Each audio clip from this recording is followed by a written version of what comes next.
Hello everyone, welcome to today's webinar hosted by Geometric and powered by DFM Pro. The topic for today's webinar is a comprehensive design review process from initial design concept to mass production. Before we begin this webinar, here are a few instructions for the audience. As shown on the screen, please use the icon on the GoToWebinar window to view the webinar in full screen mode. You can click the raise hand icon for questions or type them in the questions window. We will be answering all questions collectively at the end of the webinar. We will also have a few survey questions during the webinar, the results for which will be shared over email. With that, let me introduce Vikram Bhargava, our guest speaker for today. Vikram is a fellow of the Society of Plastics Engineers and past chairman of its Product Design and Development Division. He recently retired as the Director of Mechanical Engineering Services at Motorola Solutions in Holtsville, New York. He has over 40 years of experience in product design, development, manufacturing and management, especially in plastics. He is a sought-after trainer and has trained thousands of engineers and suppliers in the proper design and manufacturing of plastic parts and assembly in the US, China, Taiwan, Canada and India. He is a Motorola certified Six Sigma Black Belt and has led or mentored numerous projects resulting in millions of dollars in savings. He is currently authoring a book on holistic product design to be published by Hanser in 2016. He holds or has pending over 21 US and international patents. With that, I would like to hand over to Vikram to take us through the rest of this session. Over to you, Vikram. Thank you, Rahul. Good morning, good evening, good afternoon, depending on where in the world you are. So let's start at the beginning. Why do we want a design review? Let's look at the basics. Facilitate the creation of a robust part or assembly through collaboration. Collaboration is the important part here, which performs as intended over the projected life and intended environmental conditions, meets the appearance requirements, has the fewest possible iterations. This is again very important. That's design reviews help in reducing the number of iterations. Is as cost effective as possible.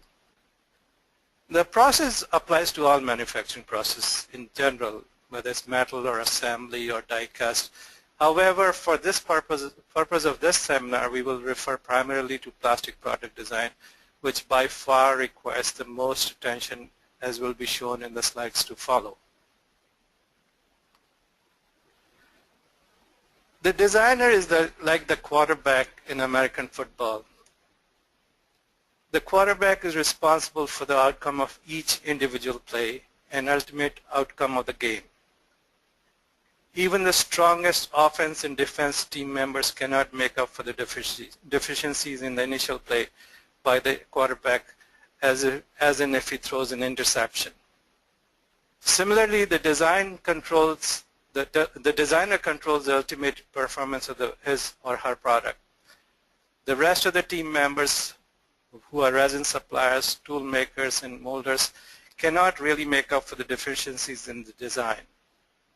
So examples are knit lines at the wrong position or position of impact, and these are things that if you incorporate into the design, there's very little the rest of your team can do. Finally, simple and avoidable errors by the designer not caught in time can potentially cause catastrophic revenue losses. Going back to the total cost of a part, if we are going to make n number of products, there's legitimate cost, which is the normal development cost, plus tool cost, plus cost of material processing and profit per part multiplied by n.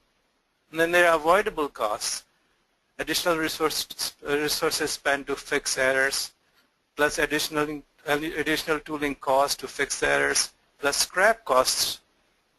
And then beyond avoidable costs are warranty costs, liability costs, and opportunity costs. We are all very familiar with this curve.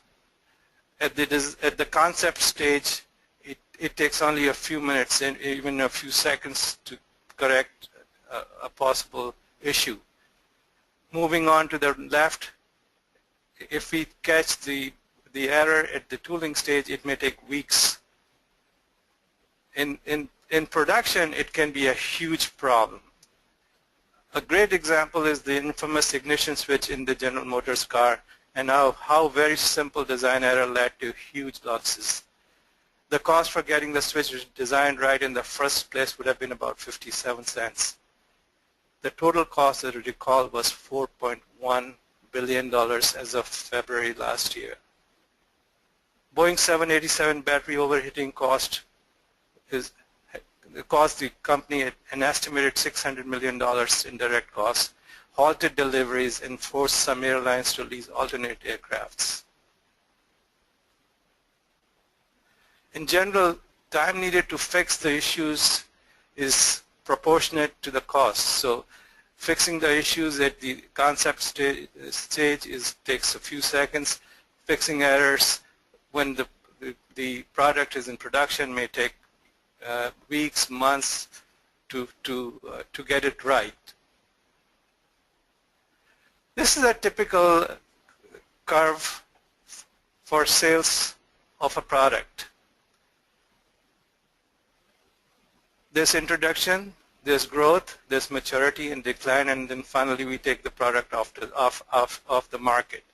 If you look at the solid blue curve and you integrate it, that is the total revenue that the company expects from this product. A 4-week delay in the introduction of the product may reduce the curve to this dotted line. And the opportunity loss is the area between the two curves. Going back to the Boeing 787, at about $200 million per aircraft, the sales of just 5 or 6 planes lost to Airbus may have meant a revenue loss of $1 billion forever. It could never be recovered. History. And what about the competitors getting a head start in introducing the product? There may be another product which is very similar, which was a few weeks behind you. Now they caught up with you, and now they have taken away some of your market share. What about the effect of future sales due to a bad reputation earned? General Motors has really had a black eye because of the ignition switch issue, and I'm sure it has affected their future sales. So why are plastics different from conventional metal parts? In my forthcoming book, I often keep on saying plastics are not metals, and we have to have different ways of designing plastic parts. And now let's look at some of the reasons why. If you look at plastics, the published properties are only guidelines. So this is a typical sheet specification sheet from a material from SABIC, a polycarbonate. Look at the disclaimers. It says only typical data for selection purposes, not to be used for part design. Then it goes on to say each user is responsible for making its own determination as to the suitability of the Salad's products through appropriate end-use testing and analysis. In other words, they're saying all bets are off if you use the property data sheet that we are giving you. Now go back to metals. Whether you buy steel from China, from US, from Germany, the properties that they give you are totally dependable. You can take them to the bank. We're moving on to the next item. Properties are affected, in the case of plastics, properties are affected by environment, temperature, time, and are relatively unpredictable. Properties for metals are not affected by normal environment, temperature, and time. And even if they are a lot more predictable.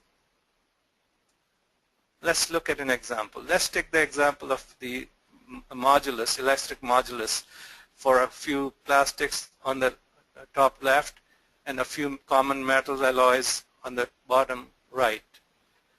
Let's look at the general operating range of about 20 degrees C to about 80 degrees C.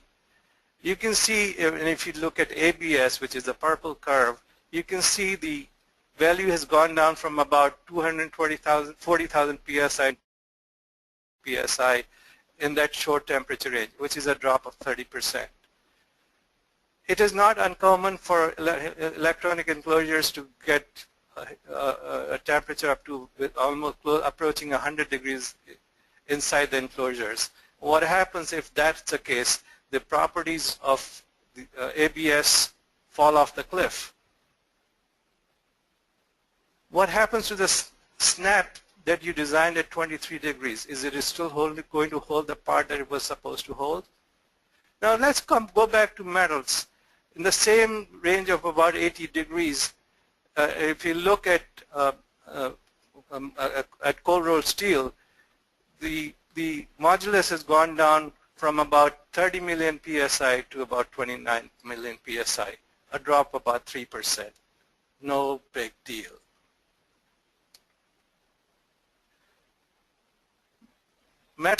Plastics have unique design requirements. In the metals world, almost without exception, thicker is stronger. Not so in the case of plastics. There's a critical thickness of plastics beyond which it actually loses properties. So a part that's 3 millimeters thick may be stronger than the part that's 5 millimeters thick. We can't go into the details, but there's a lot of issues where the thicker part is actually weaker than the thinner part. Metals, we use conventional design requirements. We have conventional design requirements. We're very familiar with them, and they've worked for decades, or not centuries, and we have had no problems. Tooling and processing can have a dramatic effect on performance. Tooling and processing have relatively little effect on performance. Plastics have many latent defects that cannot be detected with routine quality control. And metals have very few latent defects that we cannot detect. Let's look at an example. These are some common defects in metal parts. The one to the left is a die casting, and the biggest defect in die castings is porosity. So you can see in the left picture this porosity, and then you can see it right when the part is coming out of the die, and you can do something about the process, tooling, or material or design and fix it before you make any more scrap. Even if the porosity is hidden, as in the case of the middle picture, there are X-ray tools which can detect the porosity, and you can make an adjustment to the future lots and really not have a lot of scrap in the future lots. Let's look at stamping. One of the common defects is cracks at the bend. You can see it. It's there. You don't need X-rays. You don't need any special equipment. You know the bend radius is too tight or your material is too hard. There are cracks there, and then you can do something about to fix it. Without exception, the performance of the metal parts will not get worse over time. If there's a crack or there's a porosity, the part will fail right away. It will not be that it will fail in a month or 2 months or 3 months. The long-term properties of metals are pretty much the same as the properties that you started with. So going back to football, this is what the quarterback sees under the intense time pressure he has to throw the ball before he's timed out. The designer has the same constraint. He's under tremendous time pressure. On top of that, he has a lot of areas that are not visible to him, a lot of areas that he doesn't have data on. And this is what the quarterback should see, and this is what the designer should see, a complete picture of all the effects of everything that affects the performance of his design. Going back to football, basically the design review team consists of coaches who are team leaders, experienced players like the subject matter experts, and other team members, other engineers in the team who help paint the missing part of the whole picture. In this role, the team members are also cheerleaders to bring out the best in the quarterback. When in a design review, the tone of the reviewers makes a lot of difference. It should be a set of coaches and mentors offering suggestions, not examiners out to pounce on the errors committed by the poor designer. There should be an extra set of eyes and ears to make the design as good as possible, not to criticize the design and offer nothing else in place of the design. Basically, it comes down to this: stress. Plastics do not take long-term stress as well. The stresses could be the result of a continuous load that we are not even aware of, such as warpage. You take a warped part and you unwarp it in the process of assembling it with 6 screws to the mating part. What have you done? You've introduced a continuous stress on it, a continuous load on it. It can also be caused by errors in design, material selection, processing, and tooling related issues. Therefore, any design, tooling, or processing issues that induce avoidable long-term stresses should be avoided. Let's elaborate.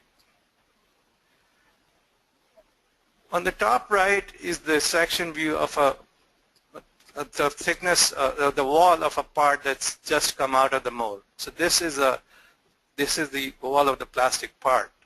As we all know, plastic is a very good insulator and very poor conductor of heat. The outside layers are touching the relatively cold metal mold or the air outside. The inside layer is still very hot, and because of the poor conductivity, unlike metals, the heat has really very little room to escape and has a very difficult path to escape. So what happens? The inside keeps shrinking. What happens when the inside keeps shrinking? It pulls on the outside layers. It pulls the outside layers in. What do the outside layers do? They pull the inside layers out. What's the stress, therefore, on the outside layers? A compressive stress, because it's being pulled inwards.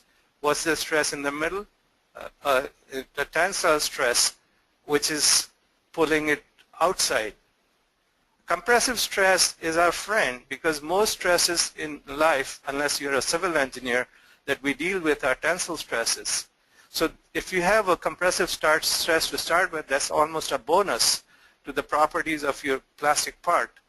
It also has a very important, another important aspect.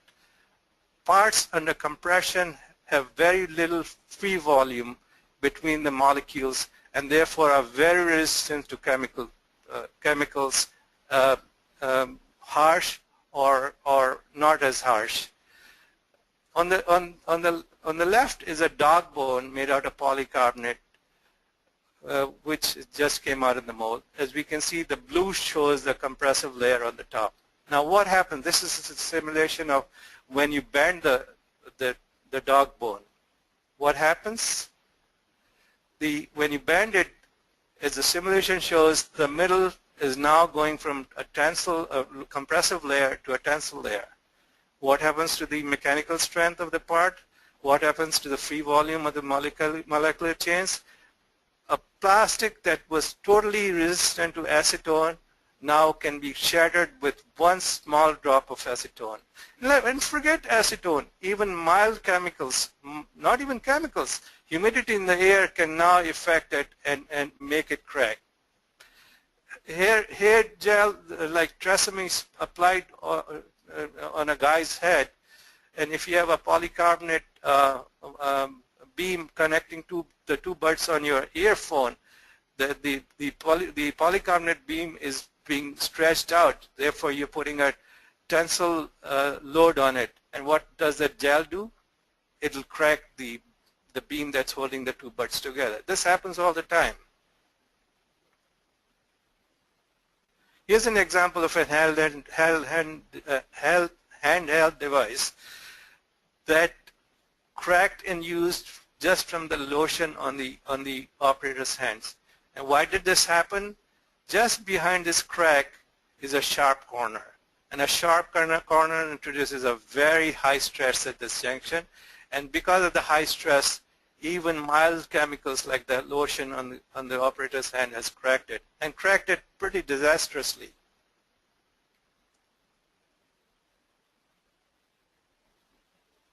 Given all the complexities of plastic, I suggest a holistic approach for product design. Let's look at the classical definition of holistic, relating to holism, emphasizing the importance of the whole and the interdependence of its parts. So if we apply holistic approach to health, what are the ingredients? A proper diet, proper exercise, good mental attitude, and medicines if needed. What are the constituents of a holistic approach to plastic part design? Giving equal consideration to materials, design, tooling, and processing. It's like the four wheels of a car. If one of the wheels is bad, you can have a very, very serious accident, and that happens.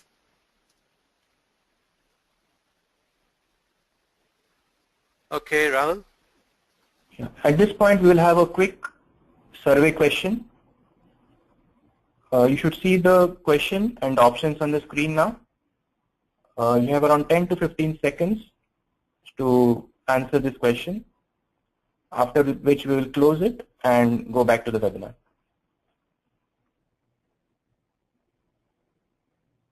Can we move on? Yeah, just a couple of seconds more and we will close it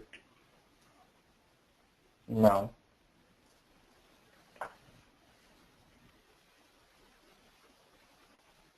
Okay. So if you're one of the many organizations that have, well, let me rephrase it. Most organizations, the state of mechanical design review process that exists today is not the most efficient. There's no formal set of specific requirements at each stage of design. Even the stages of designs are not defined. Reviews are often time-consuming and even chaotic, resulting in relatively few actionable suggestions for the designer to incorporate. And a lot of times they leave the designer totally confused. Do the reviewers really come prepared with a set of specific questions and they've reviewed the design before the meeting?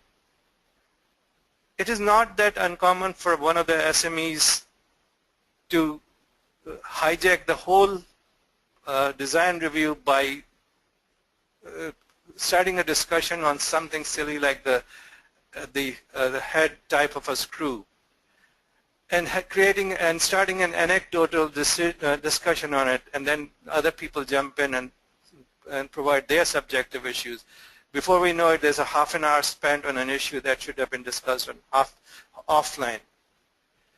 Additionally, resource-intensive simulation tools such as mold flow and structural analysis are often employed at a fundamentally flawed or premature design, resulting in a waste of these precious resources because they'll have to be done all over again when the design is finally corrected. With a planned approach and a thought-through set of deliverables at each stage, the review process can become focused, efficient, and fast, and a true Poka-Yoki tool to make sure design deficiencies are not carried to the next design stage. If you're not familiar with Poka-Yoki, Poka-Yoki is a Japanese term for basically for error proofing. You make the process such that the errors are not allowed to happen. Toyota and its success is due to thousands of Pokayokis within the Toyota organization. They're very big on it. So this is the outline of a comprehensive design review process from pre-concept to mass production. We should have a formal pre-concept dialogue. We should have a concept review. We should have a detailed design review. We should have a final design review and a tooling review. These stages apply to all manufacturing processes in general. However, for the purpose of this webinar, we will refer primarily to the product design, to the plastic product design, I'm sorry, because of its own complexities. Okay? Okay, here is the second survey question for you.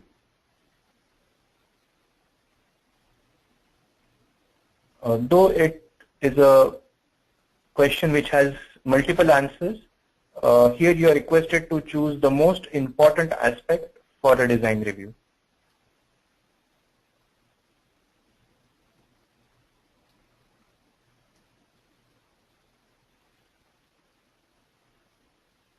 And we are closing the poll now. Thank you. So let's go through these individually and in detail. Pre-concept and ongoing dialogue. The objective is to define basic product requirements, cost, environmental ruggedness, service life, etc. This is where the MRD, the marketing requirement document, or the PRD, the product required documents are being finalized, and the program managers and the project managers are coming to you and finalizing all of these along with your participation. You determine the number of subcomponents, preliminary form, size, weight, and cost targets, UL and other agency requirements such as requirements for medical products. The following activities should be initiated at this stage.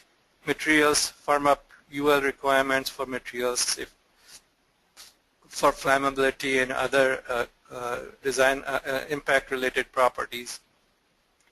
Other agency requirements such as healthcare products. Discuss possible materials with appropriate engineers, including the UL rating experts and agency experts.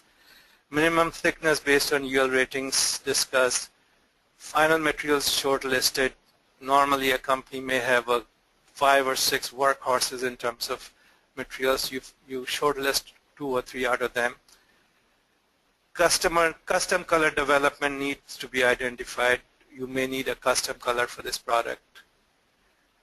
New material approval should be initiated with procurement and the central configuration control system, which keeps track of officially recording and assigning part numbers to various materials. In terms of design, let's review experiences and lessons learned from previous similar products. We move on to concept stage, concept review stage. The objective is the ID surface should be defined, number of parts should be defined, preliminary structural calculations such as snaps performed, materials identified, high levels of design for manufacturing identified. For instance, if you're going to use long glass fiber material for the first time, let's make sure these areas of design for manufacturing for long glass fiber are identified, and we talk to the experts. In terms of materials, again, final materials are identified. Custom color matching has started because it can take months to get it right, and it may require one or more iteration. Design, in terms of design, minimum wall thickness determined based on UL requirements. Uniform wall thickness plan, no more than 25% for amorphous materials and 15% variation for semi-crystalline materials. These are rules all established by the industry, and that tool that I'm going to show already has incorporated. These are common rules that a designer should know. Ribs and bosses no more than 50% of the wall at the base plan. cored holes no more than 3 times the width or diameter at the base plan. This is conservative, but let's start with this and see what we can do. Secondary operations identified.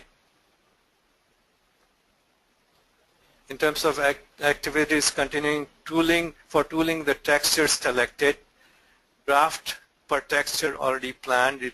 All textures require a special draft. Analysis, flow simulation, mold flow or Moldex or any other available tools. Preliminary gate location, number and types decided. Processing limitations and long-term properties identified and possibly addressed. This could be unavoidable warpage, sharp corners which can't be avoided, conditions on no draft which we may need in selected areas of the part. DFM Pro run to confirm preliminary design. So I just said DFM Pro. What is DFM Pro?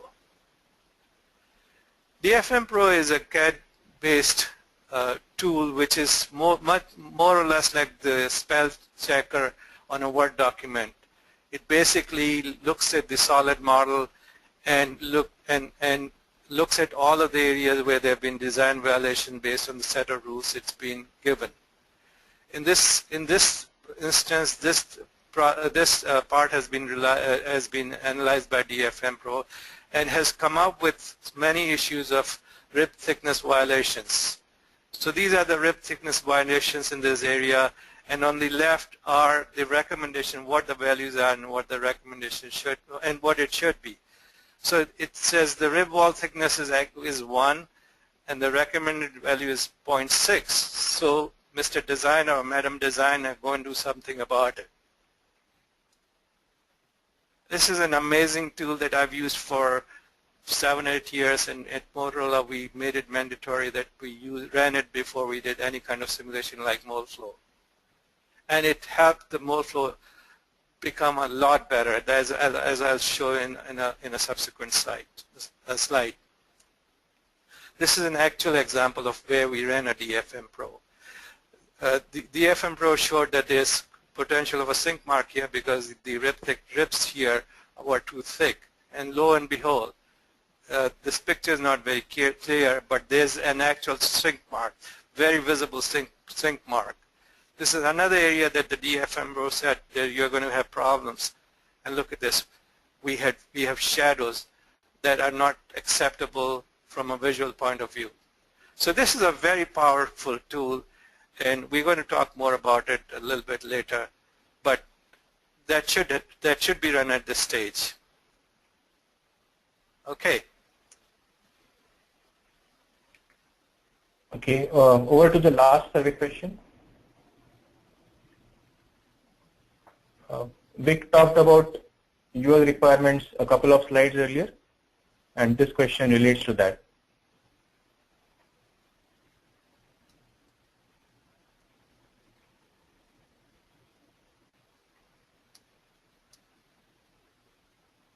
Okay, we have 5 more seconds.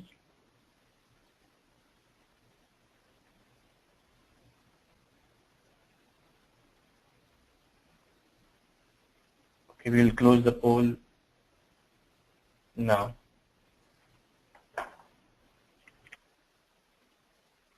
Okay, moving on.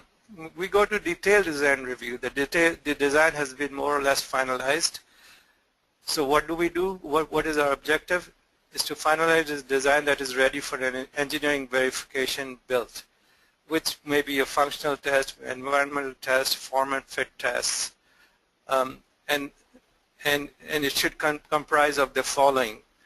Issues highlighted in concept review have been resolved. Part geometry is ready for tooling.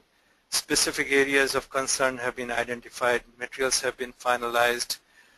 Design fallbacks for identified risk areas have been arrived at. And full DFM Pro perform along with reasons for exception. Now we may not meet all the requirements in terms of a perfect design. So we should at this point know why we are not fixing this, and there should be a reason for why we are not fixing it. The activities are In materials finalized, color match has been approved. In terms of design, all of the areas from the previous reviews have been fixed, and plus the nominal wall has been established. Nominal wall meets minimum yield requirements or other agency requirement. Nominal wall meets flow requirements. So this is a DFM, not DFM, mole flow simulation of the wall, the flow into the wall. Basically, green means it's flowing well. Yellow means it's having a tough time flowing. And red and gray means it stopped flowing. So in this instance, you can very quickly check that your wall thickness and the ribs are thick enough for the material to flow. In terms of design, wall thickness transition length is 3 times the step height. The transition should be gentle in order to avoid stresses and in order to avoid visible marks on the opposite side of the transition. Final gate locations have been confirmed. Thick to thin transitions have been confirmed. Material should flow from thick to thin and not the other way around. Knit lines are not in critical areas. Preliminary check for hesitation and flow. Hesitation is where a thin area is surrounded by a thick area, and the plastic flows into the thick area first and then into the thin area. Here there is a thick area surrounding this thin area. The plastic flows around it, and finally it says, oops, I have to flow into the thin areas also. By the time it's become relatively cold and the pressure has been lost, and it really struggles to fill the area. It may fill it, it may leave a few voids, but in any event, this area is very highly stressed and it also has visible issues. Draft included including special requirements for textured areas. Design features adjusted for secondary operations, decoration or printing or ultrasonic welding. In terms of ultrasonic welding, we want to make sure that the horn completely overlaps the joint. The fixture can hold the part properly for the horn to act properly on it. Stress and strain calculations have been performed and verified. In terms of tooling, we've checked for trapped steel areas. There's no hidden trapped steel areas. If there are, we have to fix the design, or we have to allow for a side action. So side actions are avoided where possible. Side actions have been identified, and here this is on the bottom view. We are creating a hole here on the side of the part, an opening, by not with a moving side action, but with the action of the two mating pieces of steel. And when we do something like this to create an opening, the steels rub against each other for a finite distance, and in order for them to not gall against each other and not bind against each other, we need to have 5 to 7 degrees in this area. We need to make sure that has been taken care of.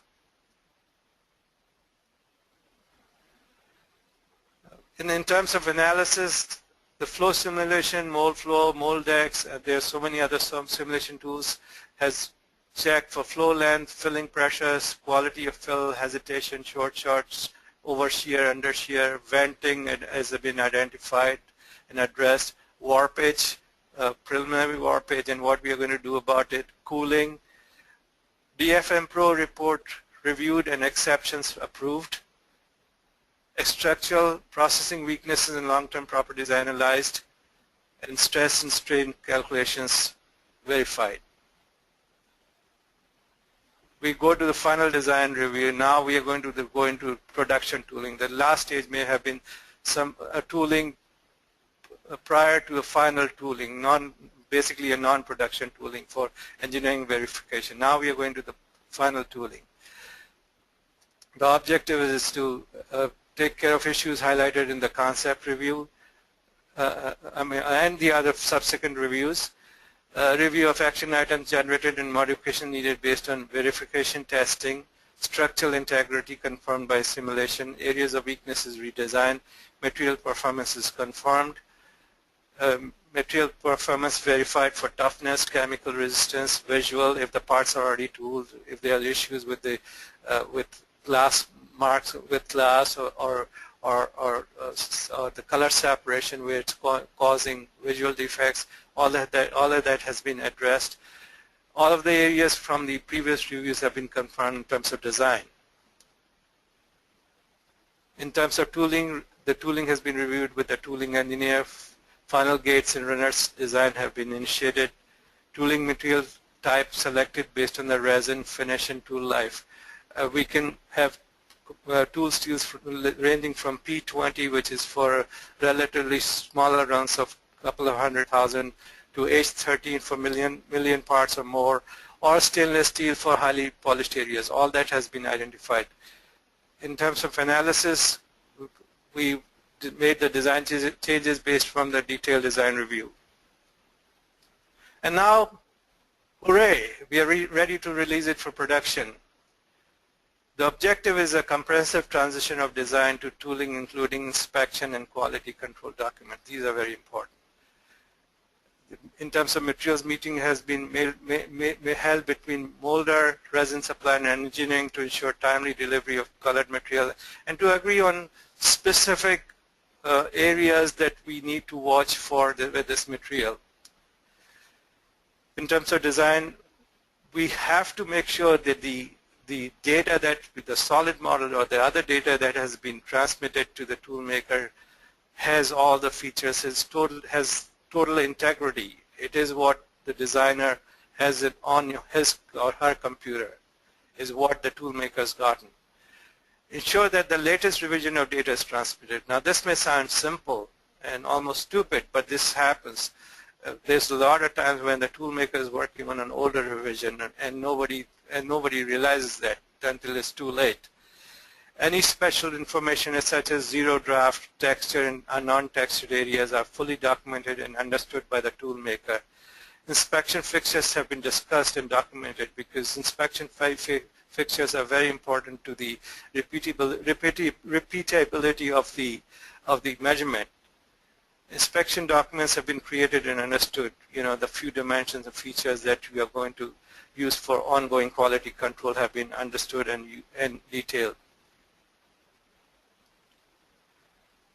Meeting has been held between molder, resin supply, and engineering to ensure timely deliveries and other specific needs for the material. In terms of tooling, meetings have been held between tooling engineers, both internal to the organization and the tool makers from who represent the manufacturers, simulation engineer and design engineer leading to tooling design and cost. As an analysis as needed based on design changes from the detailed design review. Coming back to DFM Pro. DFM Pro optimizes the overall inherent design to prevent short and long-term visual, functional, processing, or tooling issues. A flow simulation takes this design and optimizes it for performance through proper flow, cooling, heating, venting, ejection, number of gates and location of gates, strength of strength of knit lines, and location of knit lines. If you take a poor design, it'll still do all of that, but it can't really do anything about the poor design. It can do very little about it. So DFM Pro creating a sound design and Molflow doing the rest of the requirements for the, regarding the three other wheels of this car I defined in the beginning. Together they provide a really powerful 1-2 punch. James Garfield was the 20th President of the United States, and he was famous for his quotes. One of his quotes was, "Man cannot live by bread alone. He must have peanut butter." Well, if we loosely apply this to the engineer, he or she cannot live by plastic parts alone. He or she needs stampings, castings, machines, and total assembly that he or she needs to look at. Well, DFM Pro is available as a little brother to help you in other areas also. We talked about injection molding. It could check for errors in sheet metals. It can check for castings, errors in castings. It can check for errors in assembly. It can check for errors in machining. And there are more modules coming, being added as we speak now. We will take this opportunity to thank Vikram for a wonderful session, and thank you everyone for taking out some of your time to attend this webinar. I hope it was a very interesting session for you. You will receive a copy of this presentation, and we will have a webinar recording for you as well on the website. So here is our contact information and also Vikram's contact details. So you can write to us for any additional information that you may need. Yeah, feel free to shoot a question to me or comment. I'll try to respond to as many as possible.